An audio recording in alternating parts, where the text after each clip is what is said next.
people would say, well, it's one thing for an adult person who's struggled with these sorts of issues for a long time to take what amounts to a decision by an adult, as an adult, to pursue a certain course of action. It's vastly different matter where children are involved. And as I understand it, Kira Bell's court cases did establish, did it not, that there was, up to a certain age, children were not ready to make those sorts of decisions for themselves. So that was a step one, as I understand it.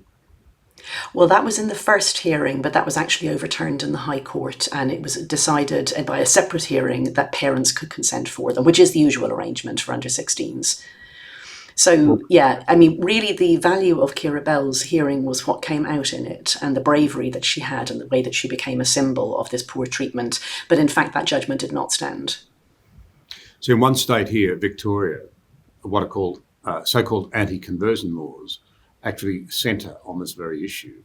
And parents and psychologists and doctors and so forth can literally face charges, even go to jail if they were to discard or to use anything other than the total affirmation route and suggest waiting, which seems to me to be so dangerous and so out of step. And it plays into the second issue you've just raised.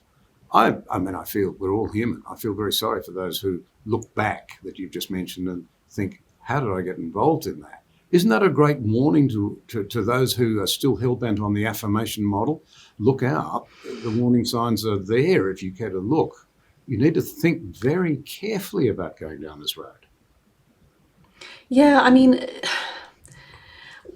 I think it's the sunk cost thing. You've got into it, you've done this thing, and now you need to find arguments. Human beings are terribly good at rationalising after the fact. You need to find arguments for why you did the right thing. So there's all these talking points, like because I spend my life working on this, I know all the talking points by now. And one of them is that regret after transgender surgery is less than regret after keyhole surgery on your knee. They'll say it's less than 1%. But I used to work as a statistician. My degree is in maths and stats, and I did a PhD in mathematics, and then I worked for the Royal Statistical Society editing their magazine for some years. So although I wasn't somebody who did statistical studies, I was someone who used to have to explain them and write them up. And the first question you should always ask yourself about data is, how do they know? Like, I know, because it doesn't take long to find out, that none of the clinics anywhere in the world are following up their patients. So how could they know what the regret rate is? No, they don't know. And then they put out these studies, and when you look at the studies, first of all, they're just done online. Anyone who wants can fill it in online. So straight away, that's rubbish, because you haven't got any sort of a representative sample. You've got a biased sample. Doesn't matter how large the numbers are in that case. It could be 1 million people. If it's biased, it makes no difference. It's still a bad study.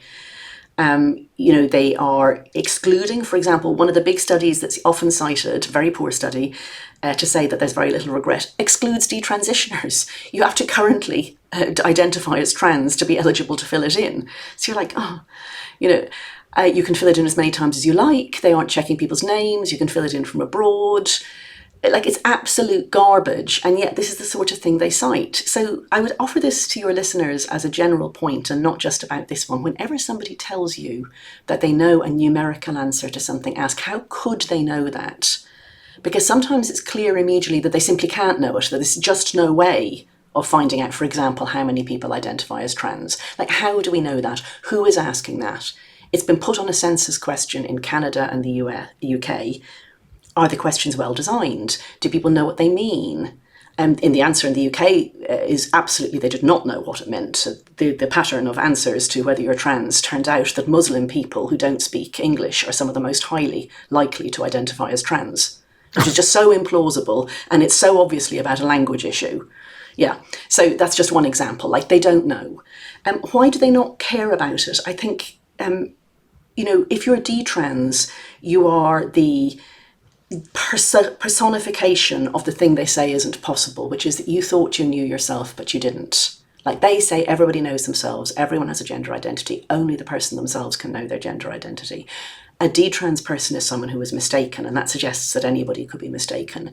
So they're a devastating blow to the heart of the foundation, like absolutely central to the whole way of thinking.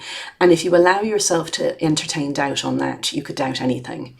So they're treated like apostates, actually. They're treated worse than I am, and I'm treated pretty badly. So I'm just a heretic, but they're apostates. And every totalizing religion, and I do regard this as a godless neo-religion, hates apostates more than anyone. And they are shunned, they are treated as if they'd left the Mormons or, the Seventh-day Adventists, or whichever one of the American churches it is that really goes after Scientologists. That's the one I'm thinking of. They're treated like they've left Scientology, which is not well.